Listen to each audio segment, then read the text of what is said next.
Okay, it's really going to be brief. I think Professor, what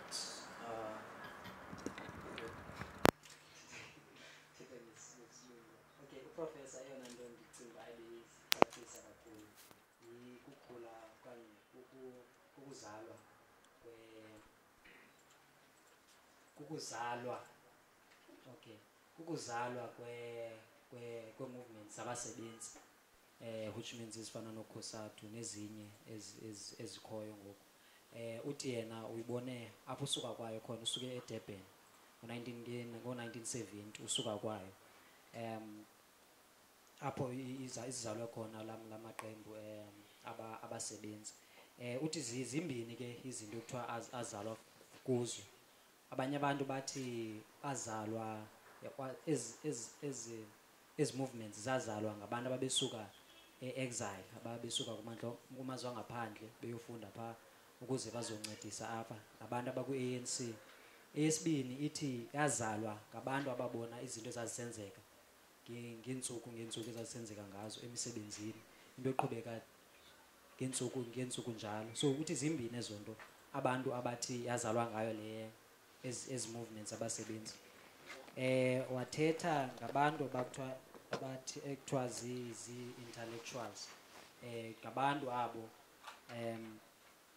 uthe kukho ii-intellectuals, eligama lithi intellectuals, abantu abafundileyo, abayifundeleyo into abayenzayo, izinto abazaziyo babezifundele, but kukho abantu abane-ideas. Siyazazi mos ii-ideas, umntu ongayifundelanga le nto ayenzayo, into ayiqhelileyo. So kukho abo bantu bazi-intellectuals bohlukileyo babini.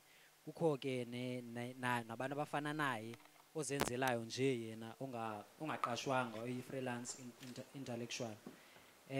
Uthe ke zazi izinto ezalawula ukuba le mibutho yabasebenzi iphumelele yayizizinto ezintathu. Ngokuqala wayekukwanyulwa kwabantu abamela aba basebenzi and nemisebenzi abayinikwa ngabo bantu babunyulayo, eyona nto yayibalulekile ngabo bantu bonyulwayo banikwa nezinto ekufanele bayazenza ngabo bantu bonyulwayo. Eyesibini i-accountability, aba bantu uba izinto abazenzayo bavele bazenzele aba bantu babunyulileyo izinto ababezenza. Eyesithathu yayikukuba aba bantu bonyulweyo babelawulwa ngaba bantu bonyulwe ngabo, which means ngabasebenzi, babangezenzeli izinto ezicingwa ngabo, babesenza izinto ezazenziwa ngabasebenzi. Uthi ke isuke apho ke into yokuphuma kwale mibutho yamasebenzi. Uthi ke yayi-influencwe nazizinto ezininzi, nazezinye izinto ngelaa xesha lo Steve Biko echaza uba abantu abamnyama bane-identity nje yabo abakwazi abazimele ngayo. Ixesha le-Black Consciousness Movement nayo yayine-influence apho, nalaa xesha le-youth lolutsha olalulwela imfundo ngo-1976 nayo yayine-influence. So kulapho ke ngoku kwafomisheka imbutho ofana nokhosathu ngo-1985. Kodwa ke between ukhosathu ne-ANC kwakukho uqala kwabo, babesebenzisana nje kakuhle. Kodwa ngoku if uyajonga namhlanje zikhona iingxwabangxwaba ezikhoyo because kwabantu abazimelayo abamahlohlesabo baphume benze izinto babe-rich. So ukhosathu yena isikakhulu ulwela amalungelo abasebenzi, izinto ezenzeka everyday emisebenzini, but i-ANC yona eziba ilawula ilizwe lonke. Kukho aba bantu ke ngoku babheke ecaleni bajonge izinto zabo. So yena ke ngoku into ayisugestisayo uthi yena kukho into ekuthiwa yi-utopia, which means loo nto kuthiwa yinto engekhoyo. So uthi ukuze siyiphumelele loo nto ufuna uyiphumelele okanye uyitshintshe loo nto ufuna uyitshintshe, funeka ucinge kanye ngale nto ingekhoyo, ucinge ngento engekhoyo ngoku ocinga uba ingakhona wena. Then if uyayicinga le nto ingekhoyo, then ke ngoku kube ngona uqokelela abantu ke ngoku uba nizame uba nangona le nto ingekho kodwa uzame abo bantu uba benze le nto ibe khona. So uthi ungaqala apho ucinge nje wena ngento engekhoyo ngoku ucinga uba wena inganceda ngaphambili, ucinge ngaloo nto, then ke ngoku ube ngona ke ngoku uqokelela abantu abanokuncedisa uzame loo nto ingekhoyo uba ibe khona. Yeah, because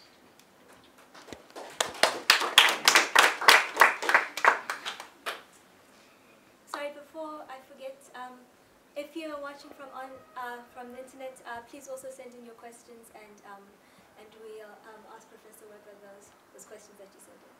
And thank you for packing so much information into such a short translation. Any questions? What does the professor mean when he says we must have an idea or ideas that are in a way utopian? If this place is a place that is no way and cannot be achieved, would he disagree when I say that at least those ideas must be workable, or something that can be achieved and that are in some ways realistic? Should I take the question? Yeah. I think that's an excellent question. And let me put it this way. There are some things that are not possible. Like, it's not possible to turn a lion into a vegetarian. How's that? It's not possible to turn a lion into a vegetarian. They're meat eaters. So there are some things that are not possible, but I think you can turn a lion into a vegetarian quicker than you can turn most African men into vegetarians.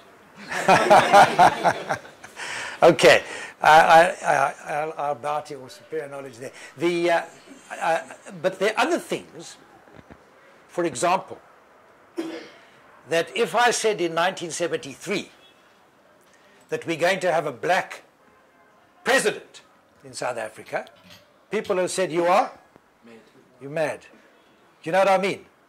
So I want you to think, what I'm saying to you is, and the word that people have used is real utopia. It sounds, what we say in English, an oxymoron. It sounds like a nonsense statement, because you're saying utopia, which is nowhere, real, which is something concrete. But what you're saying too is exactly that. If you want to change the world, you have to have some idea of how it could be different. That's the thinking, okay? But those ideas have to be realistic. They have to be feasible. So when you say utopia, I say real utopias. I say you have to think about a different world, but you must think of strategies that are feasible and realistic. That's why I said that the strategies we used in the 1970s, we had a long-term vision. Okay, well, it was a vision of a participatory democratic society, maybe broadly a socialist society. But to get that goal, you have to go step by step. Step by step. Step by step. There's a famous story that Oliver Tambo tells, and it's in Luri Kalinikos's book on Beyond the Elingeni Mountains, where Oliver Tambo was organizing activists like you in the 1950s in Johannesburg. When he was... You're not being filmed. When he, just sit over there. okay. Or stand over there. Okay. When he was faced by workers who were wanting to go out on strike, okay? And one worker got up and said, we must go out on strike and we must never go back to work. We'll stay out on strike until the system collapses, okay? And Tambo said to him, look, he said, when you plow the field, you plow it acre by acre. You go step by step. And you've got to think if you stay out forever, well, how are you going to live? Where's the money going to come from? So you have to think about it strategically and tactically. So you can have a long-term vision, which is the removal of apartheid, but to get that you may have to do organizing on the ground in a quite a routine kind of way. So and that to me is you have a utopian vision, but you're actually being realistic about it. You've got to combine the two. That's what I'm saying. Okay? Does that answer your question? Yeah, it does, because I don't believe that utopia can be something something that you can take forward. But if you're saying as this reworked version, then I believe that it is workable. Real utopia. Okay. Any more questions? We're a room full of intellectuals. Organic intellectuals. When you started organizing in the 1970s, Yeah. was there a sense of politics or was it purely unionism? Yeah, that's a good question, actually. I think that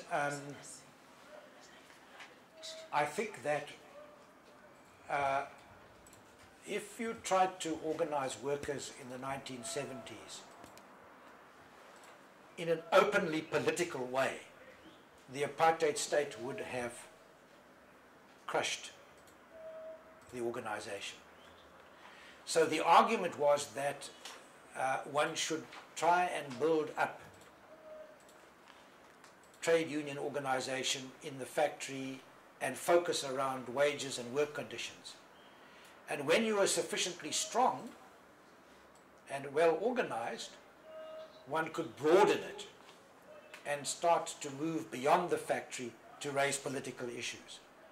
And that's more or less what happened, because when the rent boycotts broke out, and then the school boycotts, and the South African Defence Force went into the townships, and you had the emergence of the general strike, the stay away. The stay away in Cape Town, in Durban, in Johannesburg, and that was the beginnings of a politics. So if you like, the politics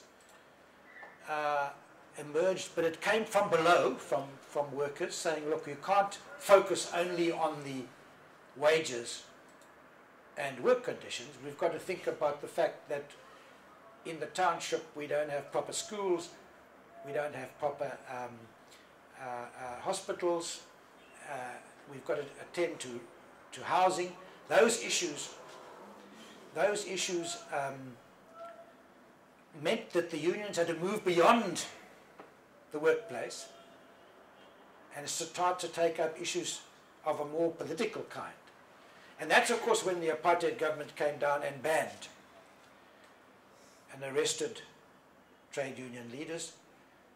But I think, so the union movement, my view would be that when they were organizing dock workers, people had an idea that you had to be tactically, and people, it sort of led to this debate between the workerists and the populists, where some trade unionists argued that one must focus only on the workplace, and others said one should actually link up with the ANC or link up with community organizations and organize it. I think what interests me, and there's a question that's come through here from online, which is whether one could actually rebuild that kind of movement in the now today. Well, that's a very interesting question, because I think what's happening at the moment is, and that's why I said, I started off by saying, you know, when you're uncertain and you lose your way, you need to go back to where you started. You retrace your steps. And I think that what people are, I think, beginning to see here is a re-emergence of militancy. The highest, just to give you a figure, the highest strike rate in South Africa during the apartheid period was in 1988. and there were 9 million man days lost. That's how you measure the strike. Last year, there were 16.5 million man days lost. In other words, almost double the number of strikes in 2011 than there were in 1988. And I think you're beginning to see, because of the economic crisis, people are feeling the squeeze, that the wages are not increasingly sufficiently to meet the rise in electricity costs, for example, the rise in petrol costs, okay, the school fees. And I think what you're beginning to see is, like we happened in Durban in 1973, I think that workers just spontaneously sometimes react against these things and come together. But they're not only doing it in the factories. We've seen these protests, what people call service delivery protests, about electricity, about water, basic things to do with daily life. And they are starting to it's almost like a rebellion of the poor that's taking place all over South Africa. And I think that that opens, and my answer to the question really about, I think that you may begin to see joint action taking place, and that kind of link between the unions and the community organizations beginning to emerge, although at the moment it's much more kind of uncoordinated, unorganized. Yeah. Yeah, meneer. Sorry, could we maybe take 2 or 3 questions? Okay, fine. Thanks, Professor Webster. My main question is this: did you, when you were building when the unions were being built, did you regard, what was your way that you related to the mainstream press? Okay, and what I mean by that is, did you ever regard, let's say, white South Africa or middle class South Africa as a relevant constituency? Like, did the unions care how they were spoken about in the mainstream or the so-called mainstream press? And did it affect your activities at all? Okay, that's my one question. Can I slip in one more? Okay. My second question is, okay, you've told us about Rick Turner and the intellectuals in Durban. But I just want to know if is there any other reason that this happened in Durban in particular, besides for the human element? Was there any objective reason? So it's about the press and the middle classes, and then about Durban. Thank you. Okay. We've got, I saw a hand go up in that corner and then this corner.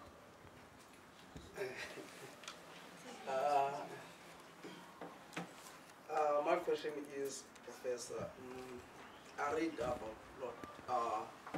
the stuff of labor movements, but what interests me is that they keep fighting, although they don't get the answer they expect. For example, they will strike for 6 days, but after that, the bosses will just stress. So it is cause of this one. Not translated it is a guy. We have a quarter. You know, they unite like back but still strikes to like people bamba and like you know they are united like some ex for me. Okay. Just tell me what's What made them, what kept that momentum of them being united while they were, whenever they protested, they would get fired? Why, how did they maintain that okay? Good question. unity? So my question has to do with what I'm reading in your analysis is an emphasis on agency, on strategy, on ideas, etc. Yeah. And I hear very little about structure. I don't hear the word class. I don't hear much about economic interests or about changes in the South African economy in the 1970s. I'm just curious as to whether that's how deliberate that choice is and what's behind it. Good. Okay, those are excellent questions. Let me start off with the question about the press. Look,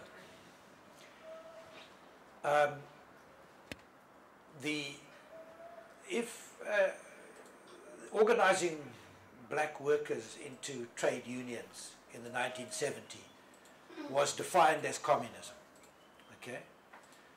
And there was, on the statute book, there's a Suppression of Communism Act. And the Suppression of Communism Act had a very broad definition of communism, which was any radical change. So I think the attitude of white society generally was that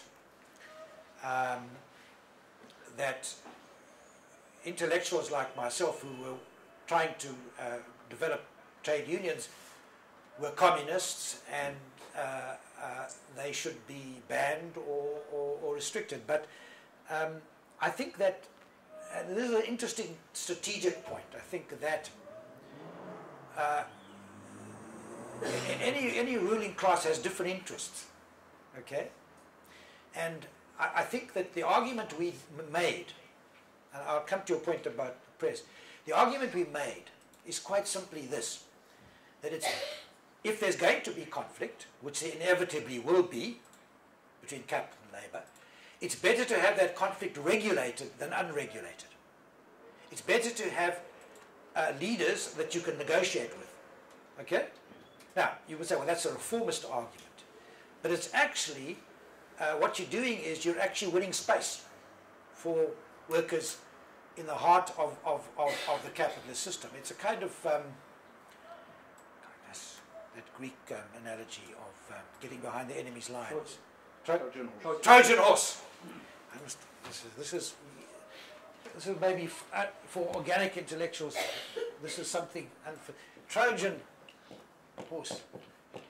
It's a wonderful idea from Greek methodology that you get behind the enemy's lines, that you subvert from within. You get behind the enemy's lines, the Trojan horse. So yes, we did, and gradually I think there were sections of capital that began to argue, yes, if we're going to have trade unions, it's better that they are inside the tent than outside the tent. It's better to have them regulated and registered. Fine, we take that on. And our argument was, yes, we need that space, win that space, get them recognized, and you gradually build up your power. So that was the idea. Okay. I mean, there are all sorts of debates around whether you register or not, bureaucratization, so on and so forth, and co-option. But I think the idea was, so we took the media quite seriously, and one of the first things we set up was a journal of our own called the South African Labour Bulletin, which still continues today. And in fact, we debated originally whether we shouldn't have it in Zulu and in English, by the way. But we ended up just having it in English. So, and we would use the press, and there was the publications board banned articles because they saw them as subversive. They could see what we were doing. We tried to influence ideas. And eventually, of course, the Vihan Commission did recognize union and took that argument. But I don't know if that answers your question. So I think it's very important to recognize that any ruling class has different interests and divisions that you can possibly exploit. Look, why Durban? Okay, now I think the question at the back about agency is very. I think I have focused around strategies, agency. I think you're absolutely right. But I understand, underlying my argument is that there are certain structural forces at play here. And quite simply put, why it happened in Durban, I think, is because after the crushing of the popular movement and the ANC and Sharpeville and Langer in 1960, you had a period of relative stability in South Africa.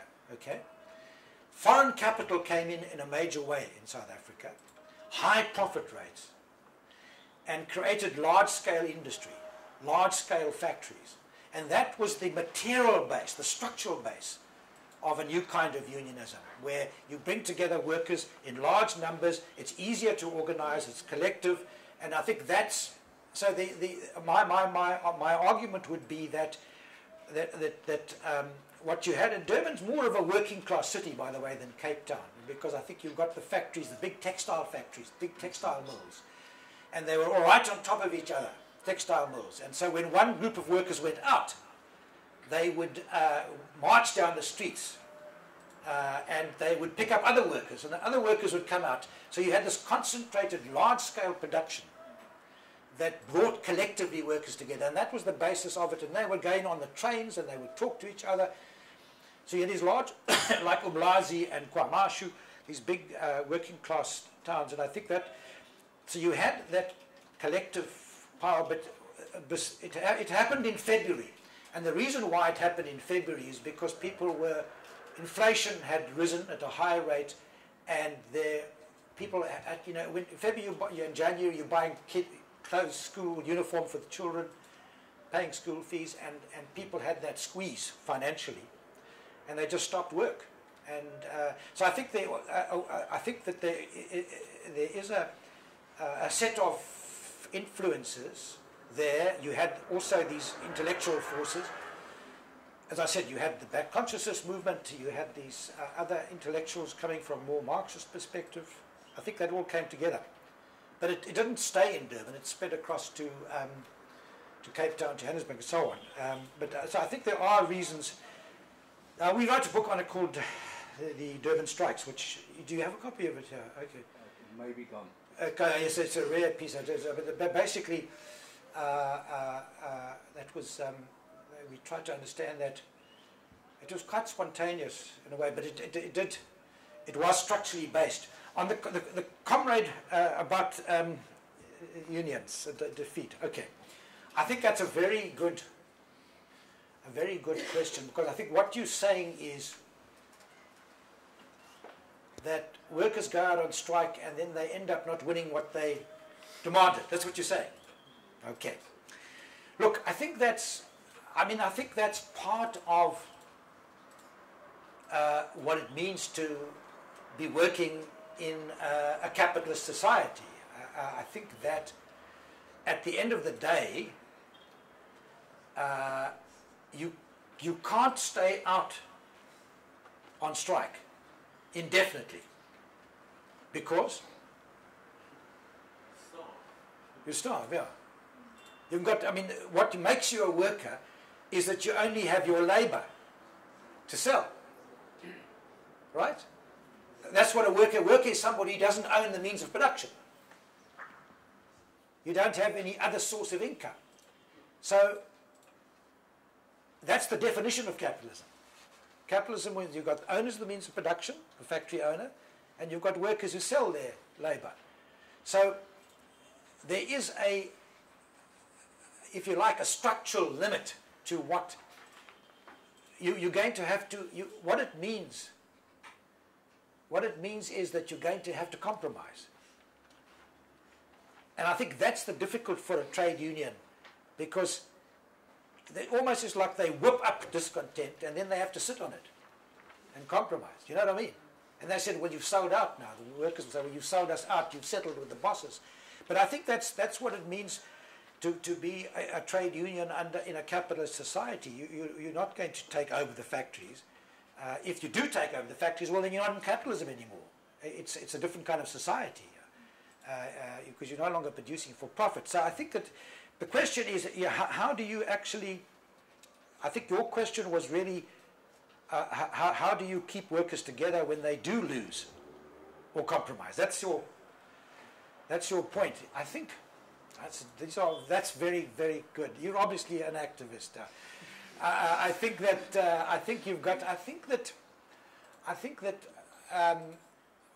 these are tactical questions. I think you have to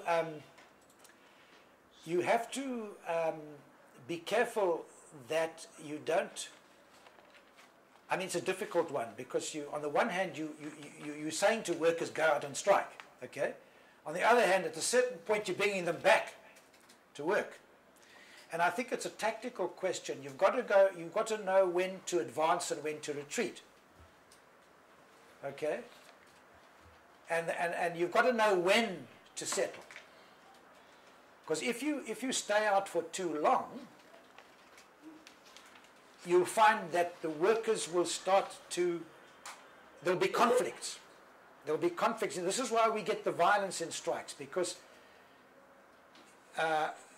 your wife will say to you, but there's no food on that table, the children are not able to get their clothes and so on, and you get domestic violence or you get conflicts. And you get scabs, people who break the strike being killed and attacked. So you get violence taking place. I mean, the security strike in 2007 in Johannesburg, there were 60 people killed. 60 workers were killed in that strike. So it's a difficult decision. You have to, I think, know when to go back, when to settle. And I think that's a tactical and leadership question. And maybe the part of the answer is you have to be careful what kind of demands you make. Otherwise, you're going to get quite easily outmaneuvered by management. Okay, that's kind of part, but I think it's a very interesting question. But just on the last one about, I think I've sort of tried, I mean, I think that I have focused on agency, but I would say that... what is an agency? Okay, good question. Yeah, I have focused on what the individual can do and the choices you can make. Okay, but there's that famous quote from Karl Marx, 18th Brumaire: "People make their own history, but not on conditions of their own choosing." And I think underlying my approach has been a theory about how capitalism works. I haven't spelled that out in this particular talk, but I think that's quite fundamental to an argument. Yeah. Okay. Right. You want to come back on that? Come on, the other. I've got.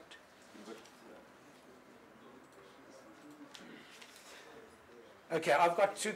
While you're thinking about it, I've got two questions. Yeah, they're rather difficult. Sorry, and one more from the floor. Okay, from the floor. Let me take the one from the Two floor. more from the floor. Okay, comrade, you take. Who's the other? Okay. I would love to know what influence does the COSATU have on the ruling party, on making decisions, on decision part. And second of all, does COSATU have any chance of winning the e-tolling case?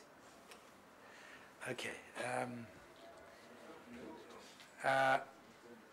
Okay. I think that, I would, for me, the relationship between COSATU and the ANC is a bit like an unhappy marriage, right?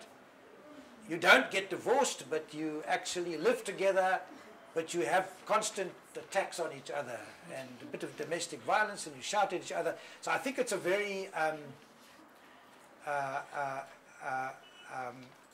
what's the word? Turbulent, very troubled relationship. But I also think that I don't think they'll get divorced. Okay, if I can use the idea of marriage, I don't think they'll get divorced. I think that their influence is not that great, because I think that whichever government came to power in South Africa in this global context of neoliberal capitalism, I think they're going to be constrained. They're going to have to make compromises. And, people thought, well, COSATU backed Zuma, and they thought, well, Zuma comes to power, he'll be much more friendly towards Labour than Mbeki. But of course, it hasn't turned out like that. Because of the nature of global capitalism as a system, I think you're quite limited. I'm not saying you can't do things that are different. So I think at the end of the day, their influence, I wouldn't say they're marginal. I don't think they were marginal. I think there was a period in the early 90s when they were quite equal partners. But it's not an equal partnership. Okay. The question about the e-toll, I mean, that's, I'm not a Sangoma, okay? I can't make predictions. But, you know, it's one term that you could think about is the word dilemma. I mean, sometimes you're caught between two equally difficult situations. The fact of the matter is that in order to improve the roads in Gauteng, they borrowed an enormous amount of money and brought in a foreign company. Somebody has to pay back that money. Okay, so I think, this is my, I mean, this is a little bit of, I think they'll compromise, and there'll be some concessions. COSATU will say, look, we've been consulted, and so on, but I think it'll go ahead. It'll go ahead. Because they'll put their individual motorists will be fined and so on and so forth. So I think there are limits to that protest. Yeah. So who was the other person? Yes, sir. Yes, comrade. Yeah, thanks. My name is Ndifuna Ukwazi.